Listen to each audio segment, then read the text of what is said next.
Hey guys, Lollitar 5000 here, coming at you with a new video. Just wanted to kind of give an overview of our finished pond and kind of what it looks like, and I'll talk about every part of it and stuff like that.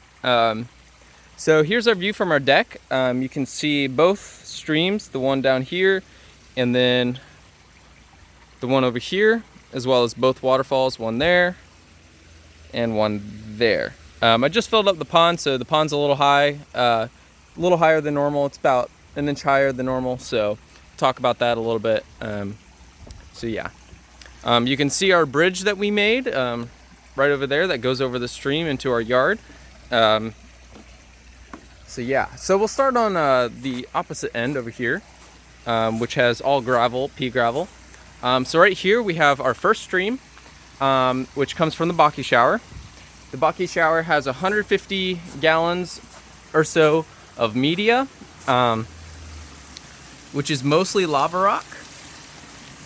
You can see that in there. It's mostly lava rock. We have these things on it for winter time because during the winter, your Bakke shower basically makes your pond really cold unless you cover it. So we'll probably take those off during the summer to give better airflow. But even so, with that, we have full airflow in the front. You can see right there. You can see the flow that's coming out of it. Frog just jumped out. From this area, from the Bakke shower, we're getting probably around 4,000 to 5,000 gallons per hour of water flow, which you can see right there, which comes from our little waterfall. Normally this looks a little better, but because the water's so high, it's not as big. Right in this section of our pond, I might as well talk about how big our pond is. In total, our pond is just under 6,000 gallons probably. I think the main portion of the pond is probably around 5,500 gallons. And then including both streams, it's probably somewhere around 6,000 gallons. It's a longer pond. It's about 25 feet or so, 25 to 27. I forget the number. Right here, it's 3 feet deep and 6 foot across. You can't actually see the ending of it because of the jasmine that's growing right there that goes into the water.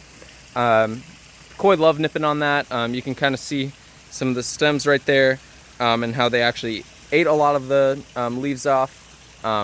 They've done that for years and they really love it. And then if we go on over here, we have where our skimmer is.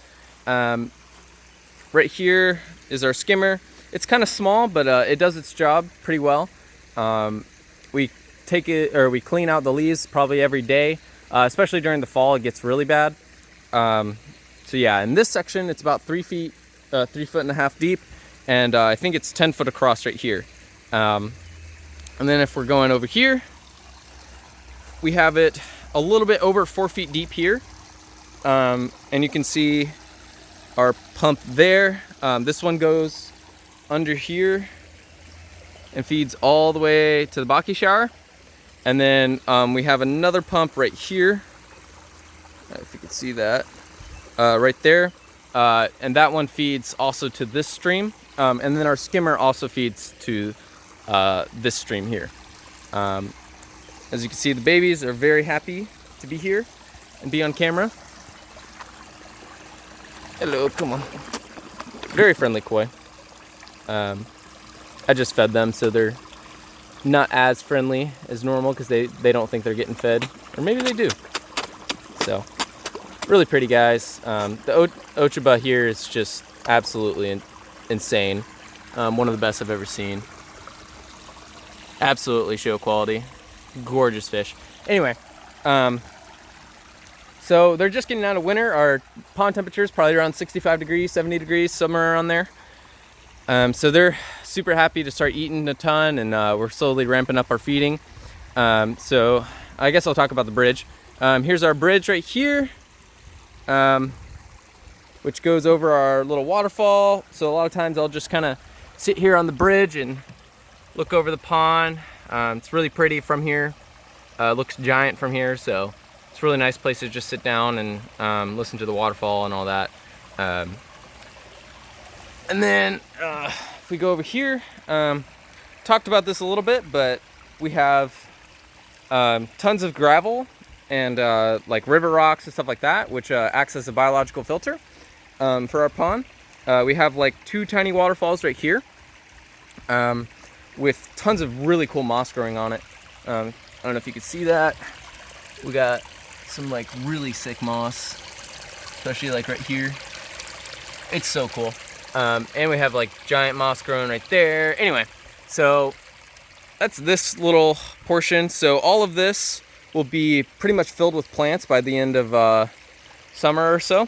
And this acts as a biological filter on top of everything that we already have. As you can see, we have some plants right here I forgot the name of, but they're doing amazing, and they get giant and all that, so they're doing really well and really filtering our water. Really cool behind here, you can see how well this moss is growing. And I don't know if you can tell. I'll go on the other side. Well, there's tons of moss growing behind it as well, in this little spillway from our bog filter.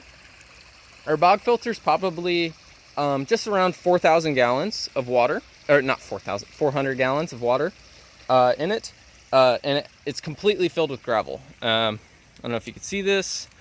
Yeah, it's about 1.5 feet deep, completely filled with gravel, and both of our pumps come and go into the bottom and then spread out the water. So this is one of our biggest biological filters because it's completely filled with gravel. And then we have irises that are, in some cases, 6 feet tall, that completely take out all the nitrates out of our pond. And I don't know if you can see this. We got some elephant ear coming up, which is going to slowly take over and come through the middle. You can kind of see the view we got. It's very beautiful. And all the rock we got ourselves, which really sucks, but been rock hunting for many years, and all this rock is accumulated by me and my dad, picking it up from like construction sites and stuff like that. And then I don't know if you can see this, but we have a bunch of shrubbery planted back here. My dad is currently raising our property about 1 foot-ish right here with dirt. And then we're gonna lay down sod in this little like round circle right here. You can kind of see back here a little bit what's going on with that. Laid a bunch of pine straw down. We just had a giant storm, so a lot of the pine straw got washed away. Got some, I think these are azaleas. Can't remember what they're called. Here's the back side of the pond. Still tons of rockwork. We got moss growing back here, mondo grass. Bunch of really cool stuff. These are some of my favorite rocks. They're like iron heavy boulders. Super sick. And if we go around, we have a whole moss patch right here, that's slowly doing better. It's an entire thing of moss. We got some native ferns, and then some more moss, which is really cool. And like this entire area, we're trying to kind of fill up with moss, which is really cool. And coming around the backside, got more moss. This is all moss here. You can't really see it because there's leaves on it. There's a moss patch here, and more moss here. So I'll give you one more overview of the entire pond, and then that'll be the end of this video. But fish are doing great. Everybody survived winter. No issues. We already treated for parasites this year, so they're doing a lot better now. They need to get fattened up and get big over summer, so we're going to be feeding them probably 3 times a day or so, at least, the very least that we can. So, all right, thank you guys for watching, and I'll continue to update you. I know it's been a while, but I wanted to give an update on the completed pond. All right, thanks guys.